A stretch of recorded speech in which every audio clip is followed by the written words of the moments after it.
Now we're on to section 4. So in section 4, we're going to talk about things that were present in Joseph's life that made their way into the Book of Mormon. So we can document that, yes, the Book of Mormon was influenced by its 19th century environment. So we're going to have a look at these quite specifically. So number 1, we're going to talk about sermon culture. Joseph grew up attending revivals. There were quite a few in his hometown, and these were big events that gathered the community. And so sermon culture was a big part of his life, and sermon culture is a huge part of the Book of Mormon. There are a number of sermons throughout the Book of Mormon, and they follow particular patterns which are common of 19th century sermon culture. Number 2, New Testament. So Joseph was extremely literate in the Bible, particularly the New Testament. And so New Testament passages form a lot of the basis of the Book of Mormon, and this is repeated again and again.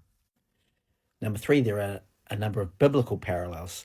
So there are biblical stories which make their way into the Book of Mormon in very similar forms. So we'll have a look at those.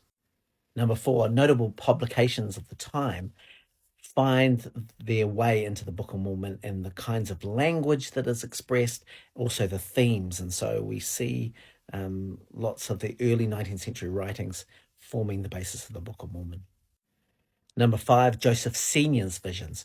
So Joseph Sr. was a bit of a visionary, and Lucy Mack Smith, his wife, in a later memoir, talks about his visions in detail, and these end up being quite prominent in Book of Mormon stories.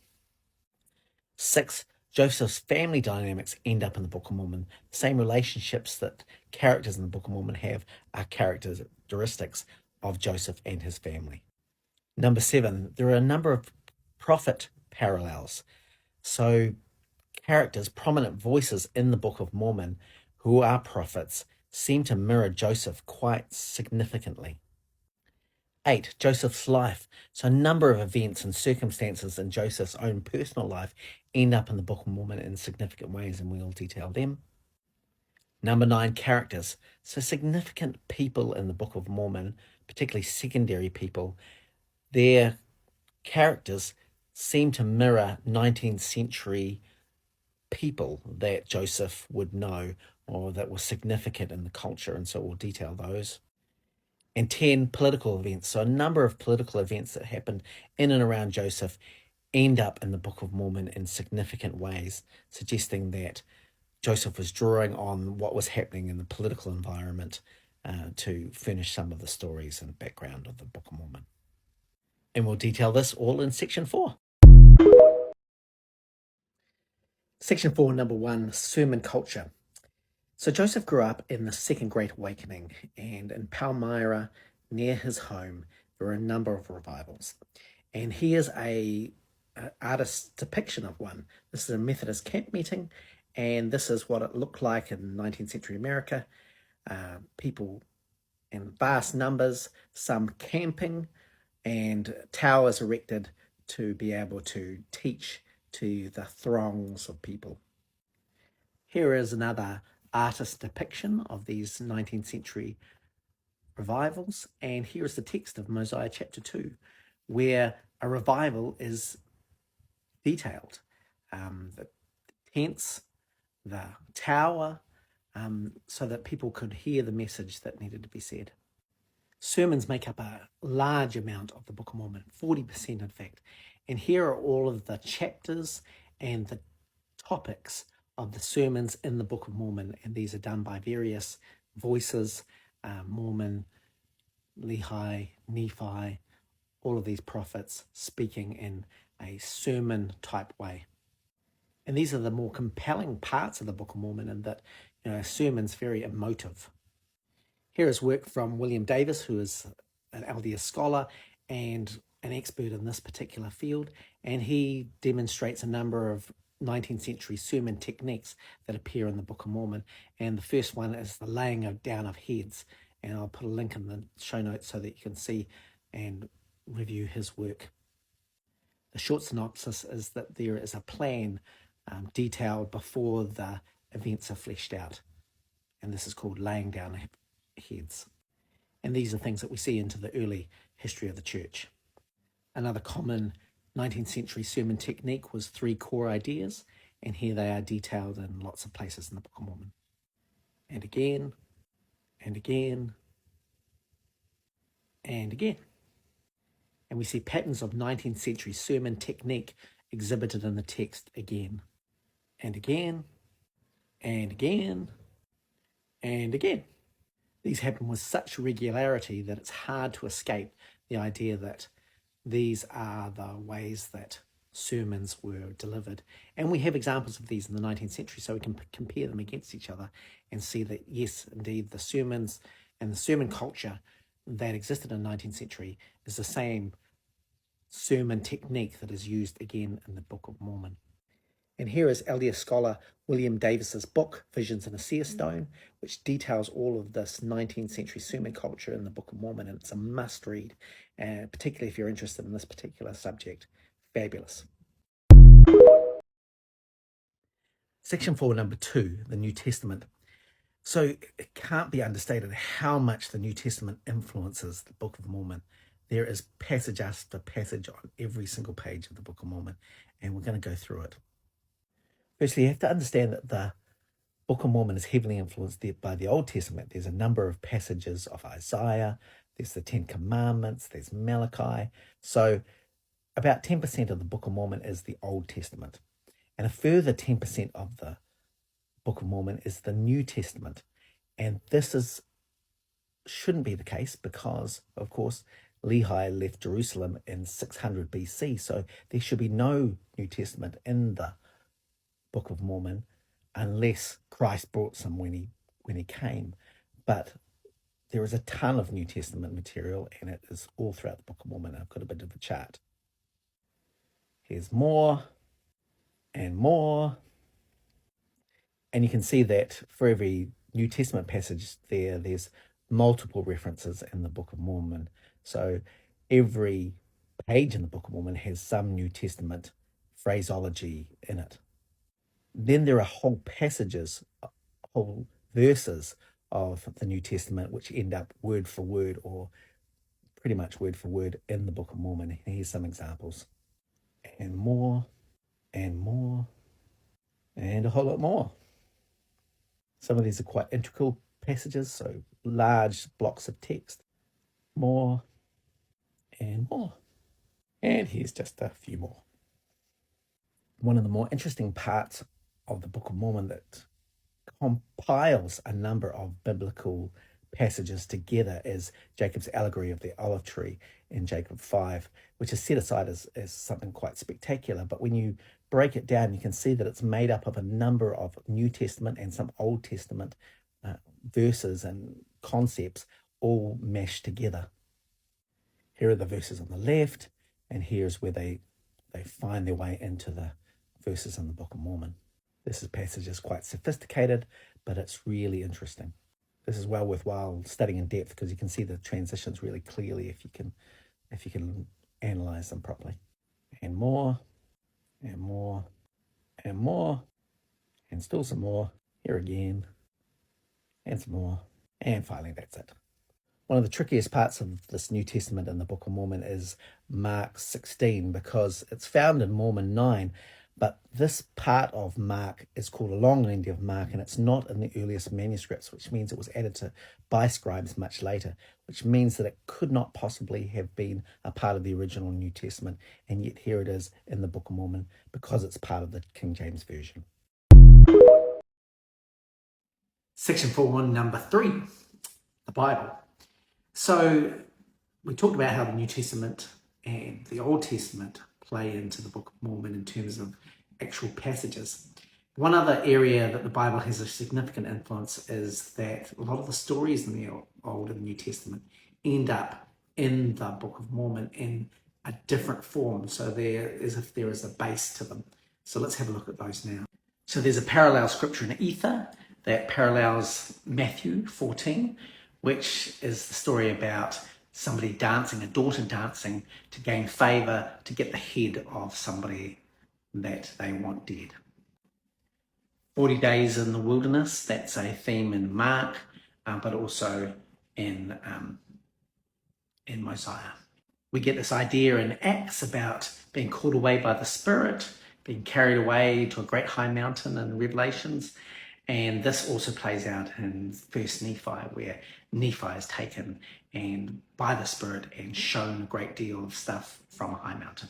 These two series are parallel, so 1 Kings 17 and Alma 8, where a prophet is sent to get sustenance and gets saved. And here in Daniel 3 and Helaman 5, we see this parallel story about prophets being saved in the midst of fire and not being burned up. So that's another parallel. And here in Acts 16 and Alma 14, apostles, prophets being delivered from prison in miraculous ways. And here in Genesis 18 and Helaman 13, the idea of cities, of wicked people being saved because of the righteous in those cities. Exodus 10 and 3 Nephi 8, these 3 days of thick darkness. Genesis 7 and Ether 1, talking about animals taken 2 by 2 into this vessel that'll carry them through the oceans. And here's Exodus 13 mirrored with Ether 2 and 1 Nephi 1, talking about pillars of fire and pillars of cloud, being able to direct people. 1 Kings 17 and Helaman 11, prophets being able to seal up the heaven, so that there's famine and no rain. And this is an interesting one, Judith 13, which is part of the Apocrypha, and 1 Nephi 4, where, cutting off the head of an oppressive leader for the sake of a nation. Very, very, very similar theme here. And none of this is definitive because these are just parallel stories with similar themes. But when you take it right next to the idea of passages in the Book of Mormon being quoted from the New Testament and the Old Testament, you realize that, if passages can be quoted, so can themes and ideas and stories and be reiterated. And so here are a few. Section 4, number 4, notable publications. So one of the earliest theories about the origins of the Book of Mormon was that it was plagiarized from a manuscript by Solomon Spaulding, and this became the Spaulding theory. And this was common during Joseph's lifetime, and he spent a lot of time fighting against this idea. Modern times we've come to debunk that, and we don't see any credible evidence that links the two. But the idea that Joseph drew on ideas from his time is important and notable because it became a big issue later on in the church, and we're going to talk about that a bit. The idea that Indians were descendants from Israelites was a common theory in 19th century America, and several books were based on this, including Ethan Smith's 1823 View of the Hebrews.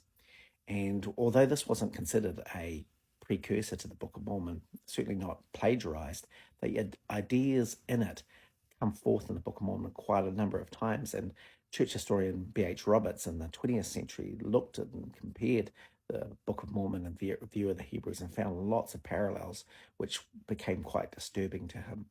And so this has been an idea that the View of the Hebrews was at least a background understanding, not necessarily plagiarism, but just the same environment. In more recent data analysis of text of the Book of Mormon, one book has come up really closely aligned in terms of its makeup, its phraseology, its diction, and this is The Late War Between the United States and Great Britain, which was published in 1816, and it was a textbook written in King James Version style language to talk about the Revolutionary War and the Second Revolutionary War, which was the War of 1812, to children in early 19th century America.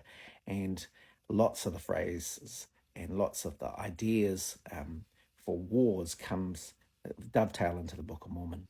Another book that came up in a lot of this data analysis was the first book of Napoleon, which was published in 1809. And this has, again, the same kind of King James Version language, but also lots of phraseology that matches with the Book of Mormon. And so while these aren't books that inform the Book of Mormon so much, but they do share the same kinds of feeling. It's also interesting to note that the Westminster Confession, which is the Presbyterian Church's creed, also appears in the Book of Mormon in the same kind of phraseology. So the idea that there are things in the Book of Mormon that link through to 19th century publications is really prominent.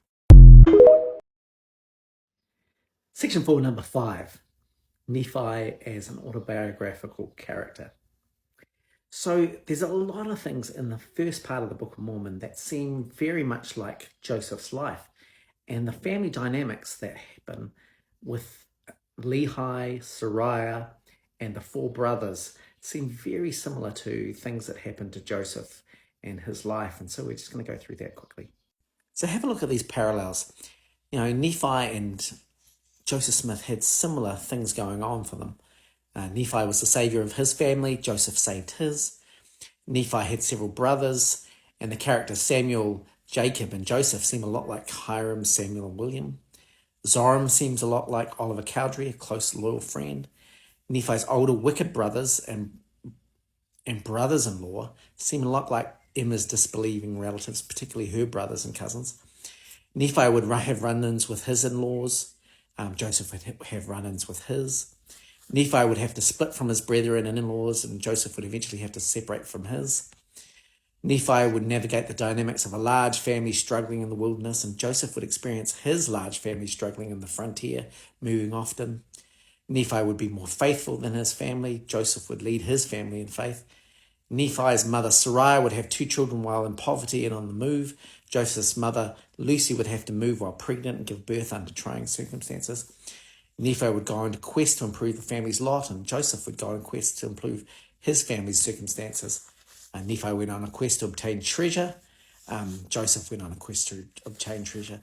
Nephi returned to Jerusalem to obtain a wife. Joseph returned to Harmony to have Emma elope with him. Nephi would surpass his visionary father. Joseph's visions would outshine his visionary father. Nephi would lead his family into a promised land and spiritual greatness. Joseph would go on to provide for his family with a new church and a new place. Lehi and Sariah were much like Joseph's own parents, Joseph Smith Sr. and Lucy Mack. Lehi was a visionary that would exacerbate his wife Sariah, and Joseph Sr. would likewise exacerbate his wife Lucy. Nephi would intercede between his parents, inspiring them to have more faith. Joseph would navigate between his parents and seek to eliminate their religious conflicts. And Nephi would protect his parents, taking the lead of the family, and Joseph would provide for his parents, taking on the role of head of the house. There's all of these really specific crossovers between the two. And here we see some scriptures in 1st and 2nd Nephi that detail these dynamics, which seem to really be close to Joseph's own family dynamics. Even the big migration that Nephi's family did was very similar to Joseph's migration from Vermont through to New York. Section 4, number 6, Joseph Smith Sr.'s visions. So Lucy Mack Smith, in her later autobiography, talks about her husband and how he had lots of visions. And this was a big problem during their life together, because it often meant that he was a visionary man like Lehi, who got the family into trouble and strife. But it became a handy trait to have later on in his life when he became the church patriarch and gave patriarchal blessings. But his visions are very interesting and they're worth having a look at. So as early as 1811, Joseph Smith Sr. were having these visions. And look, their lives were really tough. So the visions seem to explain why things were so tough. They were tests and trials of their faith. And he talked about a particular vision that was a tree of life vision. Now, tree of life visions aren't uncommon, but his one was quite specific. And it seems to look a lot like the kind of vision that Lehi has in the first part of the Book of Mormon. And Nephi records this vision and then adds to it. And if you pause the video, you can read it along with what is in 1st Nephi and see some of the parallels.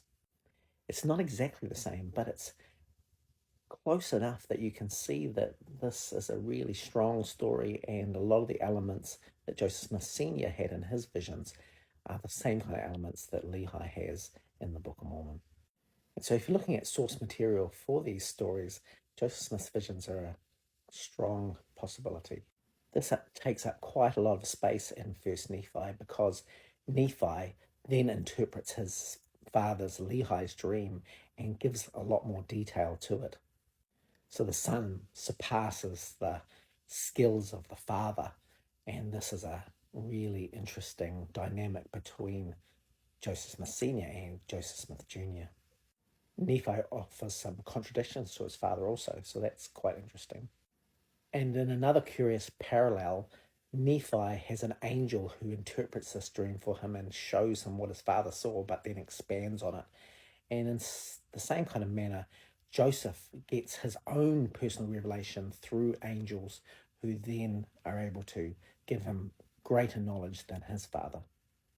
And this gives a strong parallel of Joseph Smith Sr. and his son Joseph Smith Jr., along with Lehi and his son Nephi, and that father-son dynamic playing out in very specific ways. Section 4, number 7, Book of Mormon prophets and Joseph Smith. So one of the curious things about the major characters of the Book of Mormon is that they seem to mirror Joseph quite considerably in his attributes and his character and the way that they talk about themselves. And so we should have a look at this. We see lots of these crossovers between some of the major players in the Book of Mormon. Here's some examples about Mormon, Nephi, and Moroni, and there's a few characteristics that you can see that are very similar. One is that they're called at a young age to be prophets, to be leaders, that they are often large in stature, and also that they are not great writers, but they're often great orators, great speakers. And this is very characteristic of Joseph, who displays the same characteristics. And we see in Joseph's writings about himself, he also emphasizes these same kind of things. Large in stature, wandering in the wilderness, being called at a young age, being highly favored of the Lord, seeing many sorrows. And so we can draw a lot of parallels between Nephi, Mormon, Moroni, and Joseph Smith. Also the brother of Jared, King Mosiah, Alma the Younger, and Joseph Smith. The parallels are so striking that they haven't gone unnoticed by other commenters who have seen some of these parallels, particularly between Mormon and Joseph Smith, and wrote about them in depth. And we've also just covered about how Nephi and Joseph Smith seem to be very closely related in their types of experiences they had in their lives. But the kind of surprising ones are Moroni, the brother of Jared, King Mosiah, and even Alma the Younger. And these are all major characters, major prophets, and in the Book of Mormon. And so the fact that they are mirroring the same kinds of attributes over and over again, and that these things match with Joseph Smith are very unusual and probably highly indicative that they connected. Section 4, number 8, Joseph's life's experiences. So we see in the Book of Mormon a number of things that are really close to what happened to Joseph and some significant events that happened in his life. And so we're going to detail them now. On June 15th, 1828, Joseph and Emma had their first child, who they named Alvin. Now, Alvin was either born still or died soon after, but the experience was horrific. Emma's labor had been terrible. She almost died. It was a harrowing experience, and in the wake of that, Joseph sought refuge at Emma's local Methodist church, where he wanted to get some solace.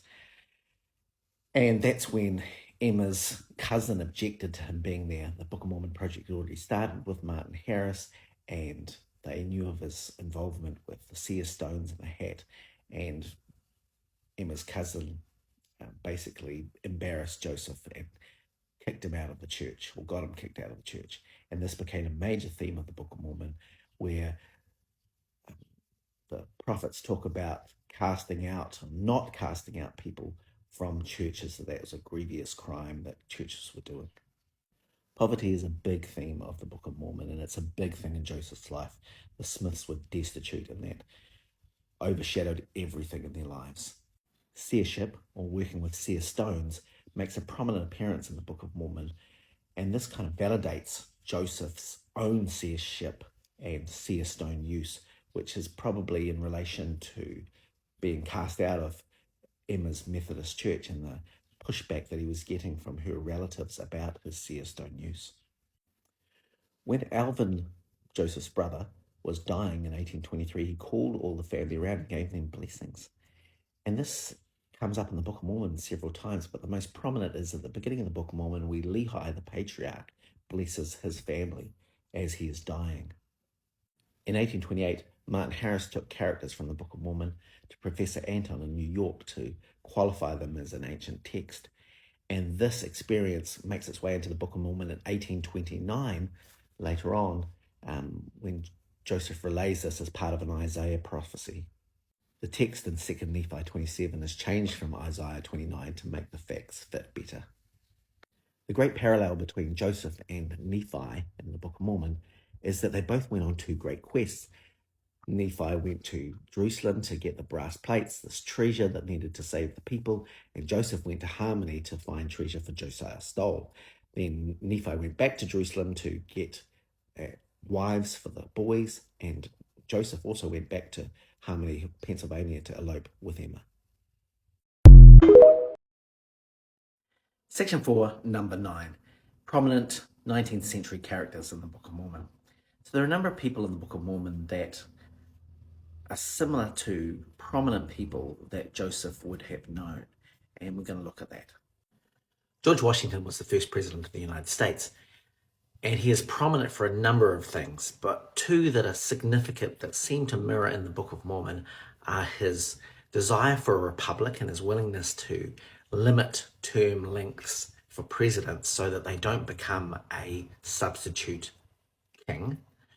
And the other is that he was a great military leader that seemed to have high integrity and was able to promote the American cause against the British in really righteous ways.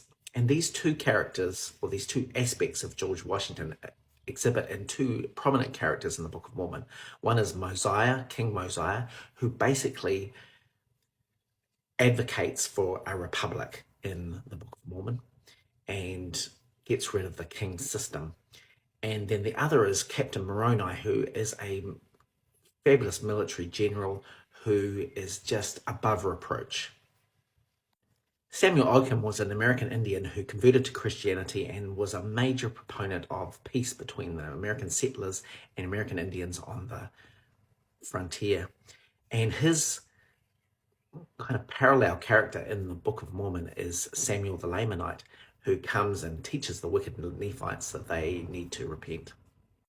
Another inspiration for Samuel the Lamanite may have been Lorenzo Down, who was a prominent American evangelist who was known for going town to town, village to village and preaching, and his fiery sermons earned him a notable reputation. But also he was known for kind of telling the people that they needed to repent. Tetsquatawa and his brother Tecumseh were famous American Indian military leaders and spiritual leaders who fought the Americans along with the British in the War of 1812, and they did some incredible battles and had some incredible successes, but also some terrible falls. And so they may have been the inspiration for a number of the military battles in the Book of Mormon. Robert Owens may have been the inspiration behind Mosiah's communal system. Mordecai Manuel Noah may have been the inspiration behind some of this return of Jewish nationalism and Zionism that appears in the Book of Mormon. The Federalists could well have been the inspiration for Kingmen in the Book of Mormon. And Andrew Jackson, who fought many battles in the War of 1812 and was very successful, went on to be President of the United States, may have been the inspiration for Helaman and a few other battles in the Book of Mormon. Section 4, number 10, political environment. There are a number of things that happen in the Book of Mormon that match early 19th century events, and so we should go through them quickly. The War of 1812 is probably the most significant thing to happen to Joseph in his wider world. He was 8 years old when this happened, and he was living in New England, which was on the battlefront. There were reports from Canada and from down south. This occupied the news. papers, and for years afterwards it would be described and analyzed, and of course there were books written about it, textbooks for children. And as a young child, thinking about war, being in a war kind of situation, meant that this would have had a big impact on him. And it makes a big impact on the Book of Mormon. There are a lot of war chapters at the end of Alma and into Helaman that go through battles and details in quick succession. So this is a big part of the text. There are a number of parallels between the War of 1812 and the wars in the Book of Mormon. And the most notable, of course, is where the British sack Washington, D.C. and burn it. And this appears in the Book of Mormon, where the Lamanites come in right into the center of the Nephite occupation and take their capital city. And this animosity between the Americans and the British play out between the Lamanites and the Nephites. A few other of the political events that happened in the early 19th century was, of course, the Masonry scandal in 1826, which was right at the cusp of the Book of Mormon being written. There was a number of immigration issues with particularly Catholic Germans and Irish who came to New York and around. And of course, missionary zeal was a big deal. Revivals during Joseph's lifetime in Palmyra, but also just that general idea of, preaching and converting. One other notable earlier political event was a German town called Magdeburg being sacked by the Catholics in the 1600s. This became a lot of anti-Catholic fodder in the 19th century, and particularly against those German immigrants who came and were Catholics. And this appears in the Book of Mormon, where Mormon at the very end talks about how depraved and how terrible things had become with the Nephites. And it seems to mirror the sacking, quite substantially, which suggests that the Whitmers introduced this to Joseph Smith and it got itself into the Book of Mormon. Section 4, Summation. This is the opportunity to have a look at what we've gone over the last little bit with this section and see all of the influences that were in Joseph's life that ended up in the Book of Mormon. So here's a bit of an overview, including the other sections, showing Joseph's world and what ends up in the Book of Mormon. We have family and friends and personality, so lots of the things that were going on for him in his family dynamics, and his friendships, even in his marriage, and how that kind of transferred into the Book of Mormon. And some of his major life events that also, correlated with topics and lessons and sermons of the Book of Mormon. The New England folk magic culture that Joseph grew up with and the Smith family as New England refugees and how that ended up in the Book of Mormon. Also, some of the heroes, some of the prominent people in his environment that also correlate with heroes in the Book of Mormon. We also see historic events, things that happened in 19th century America, maybe even before, that play out in the Book of Mormon in some parallel ways. The religious environment, the 19th century religious environment, but particularly the King James Bible, and how that plays into the Book of Mormon with the same kinds of rhetoric, with the same kinds of language, with exactly the same kind of text. Then we see the political environment, also some of the things that were happening around Joseph in his immediate environment through the beginning of this new republic, the new United States, and how these things were played out or expressed in the Book of Mormon in very parallel ways. And then as an overview, can we see the various parts of Joseph's environment, particularly in this section 4, influencing the Book of Mormon in very real ways? And yes, I think we can do that. We can also quantify some of those ways. We can also go through and look at how various things impact the text. And I think that if we do that, when we give them a kind of a percentage, we can make up the vast majority of the Book of Mormon as things that were present in Joseph's environment. So that begs the question: how much is too much? How much suggests that yes, it's all Joseph, or is it a combination Joseph with some inspiration, or is it no inspiration at all? It's no correlation, but these things just happen to be the same in Joseph's experience and environment as they are in the Book of Mormon.